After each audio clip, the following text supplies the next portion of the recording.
Hi friends, શું તમે એવા લોકોમાંથી એક છો જે હોમ લોન લઈને એ હોમ લોન વહેલી ચૂકવવા માટે પ્રીપેમેન્ટ કે પાર્ટ પેમેન્ટ કરે છે? તો શું આ એક સારો વિચાર છે?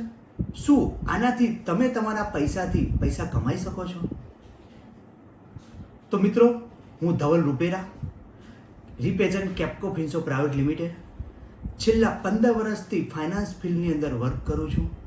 તો મિત્રો, હું આજે તમે તમારા પૈસાથી પૈસા કેવી રીતે બનાવી શકો, એ હોમ લોનની પ્રિન્સિપાલ એમાઉન્ટ પ્રીપેમેન્ટ પાર્ટ પેમેન્ટ ના ભરીને એને એવી જગ્યાએ તમે રોકાણ કરો જેથી કરીને તમે તમારા પૈસાથી પૈસા કમાઈ પણ શકો અને તમારી હોમ લોન વહેલી પણ પૂરી કરી શકો. એની માટે હું તમને એક એક્ઝામ્પલ આપીશ. રિસન્ટલી જ મેં મારા ભાઈબંધ જોડે વાતચીત થઈ. એને એક લોન લીધી હતી 25-26 લાખ રૂપિયાની. એનું આઉટસ્ટેન્ડિંગ કંઈક 22,67,000 રૂપિયા જેવું હતું. એને 1 લાખ રૂપિયા ભર્યા. 1 લાખ રૂપિયા ભરવાથી એના 20 EMI ઓછા થઈ ગયા. એટલે એના 209 EMI હતા. 20,000 રૂપિયાનું EMI પે કરતો હતો. 20 EMI ઓછા થઈ ગયા એટલે 189 EMI એના રહ્યા. તો 20,000 એ ખુશ થઈ ગયો કે 1 લાખ રૂપિયા ભરવાથી 4 લાખ રૂપિયાનો મને બેનિફિટ થયો. તો મેં એને કીધું કે આ તારો બેનિફિટ નથી, ઉપરથી તેને લોસ કર્યો છે. તો એને મને કીધું કેવી રીતે, મને સમજાય. તો મેં કીધું કે એ 1 લાખ રૂપિયા જો એને 189 મહિના સુધી ઇન્વેસ્ટમેન્ટ કર્યા હોત અને એવી જગ્યાએ ઇન્વેસ્ટમેન્ટ કર્યા હોત જે જગ્યા ઉપર જે ઇન્સ્ટ્રુમેન્ટમાં એને 12% આસપાસ એને રિટર્ન મળતું હોત, તો એ 189 મહિના પછી 1 લાખના 6 લાખ રૂપિયા મળે. અને 6 લાખ રૂપિયા વિડ્રો કરીને એ 4 લાખ રૂપિયા ભરી શકે, તો પણ એને 2 લાખ રૂપિયા મળે.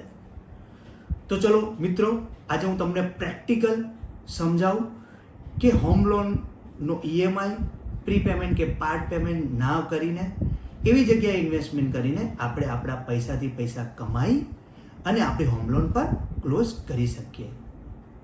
તો મિત્રો,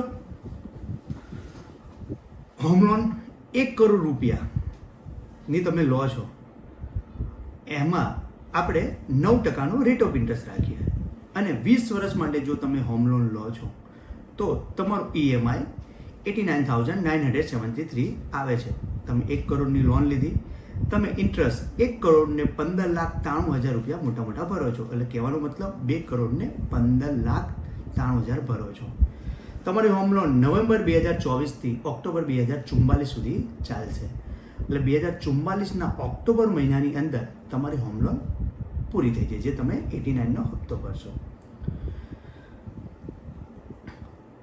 હવે તમને એવું થાય કે મારે પાર્ટ પેમેન્ટ કરવું છે, તો તમારે વન ટાઈમ પેમેન્ટ કરવું છે. તમે વન ટાઈમ પેમેન્ટ એવું વિચારો છો મારે 5 લાખ રૂપિયા વન ટાઈમ પેમેન્ટ કરવું છે. તમે મંથલી પણ પેમેન્ટ કરી શકો, યરલી પણ પેમેન્ટ કરી શકો અને ક્વાર્ટરલી પણ પેમેન્ટ કરી શકો છો.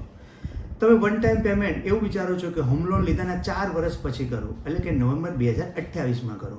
અને જો તમે 5 લાખ રૂપિયા કરો છો તો તમારો ઇન્ટરેસ્ટ જે છે એ 1 કરોડને 1 લાખ રૂપિયા થઈ જાય છે. એટલે 14 લાખ રૂપિયાનો મોટો તમારો ફાયદો થઈ જાય છે. અહીંયા તમારી લોન વહેલી પૂરી થઈ જાય છે, એટલે કે 2043ના જાન્યુઆરીમાં તમારી લોન પૂરી થઈ જાય છે. એટલે અહીંયા તમને 22 મહિના વહેલી લોન પૂરી તમે કરી દો છો.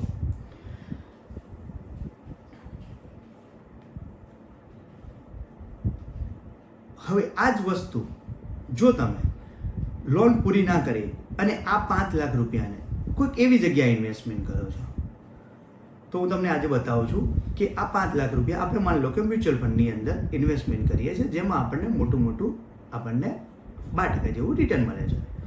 તો આપણે 5 લાખ રૂપિયા ઇન્વેસ્ટ કર્યા. આપણે ઇન્વેસ્ટમેન્ટ કરીએ છીએ, આપણી 42-43માં લોન પૂરી થઈ જાય છે. એટલે આપણે 14 વર્ષ માટે એને ઇન્વેસ્ટ કરશું. એટલે આપણી જોડે 24,43,000 રૂપિયા થાય. 22 મહિના લેખે કાઉન્ટ કરવા જઈએ તો 19,79,000 એટલે 19,80,000 રૂપિયાનો આપણને બેનિફિટ થયો હોમ લોનથી. એ જ 5 લાખ રૂપિયા 24,43,000 થાય છે. હવે જો તમે આ પેમેન્ટ નથી કરતા 5 લાખ રૂપિયા, તો તમારું આઉટસ્ટેન્ડિંગ શું રહેશે એ પણ આપણે જોઈ લઈએ.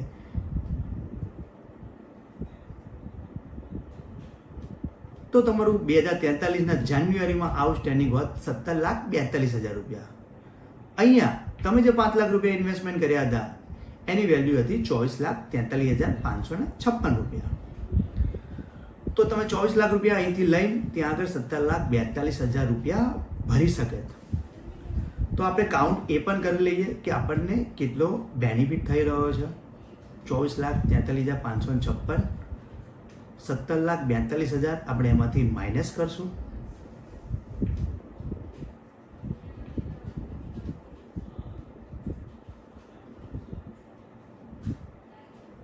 તો મિત્રો મોટા આપણને 7 લાખ રૂપિયાનો બેનિફિટ થાય છે. આપણે જ્યારે હોમ લોન ક્લોઝ કર્યો છે ત્યારે જ હોમ લોન ક્લોઝ કરીએ છીએ તો પણ આપણને બેનિફિટ થઈ રહ્યો છે. તો જોયું મિત્રો કે હોમ લોનની અંદર પ્રીપેમેન્ટ કે પાર્ટ પેમેન્ટ નહીં કરીને એ જ અમાઉન્ટ જો આપણે બીજી જગ્યાએ ઇન્વેસ્ટમેન્ટ કરીએ છીએ એ પૈસાથી જે કમાયા છે અને આપણે જ્યારે હોમ લોન ક્લોઝ કરવી છે ત્યાંથી પૈસા વિથડ્રો કરીને તે સમયે ત્યાં આગળ ચૂકવી દઈએ છીએ તો પણ આપણે આપણા પૈસાથી પૈસા કમાઈ શકીએ છીએ. તો મિત્રો જો તમને આ વિડીયો ગમ્યો હોય તો લાઈક કરો, સબસ્ક્રાઇબ કરો. Thank you so much. Mutual funds are subject to market risks. Please read the scheme information and other related documents carefully before investing.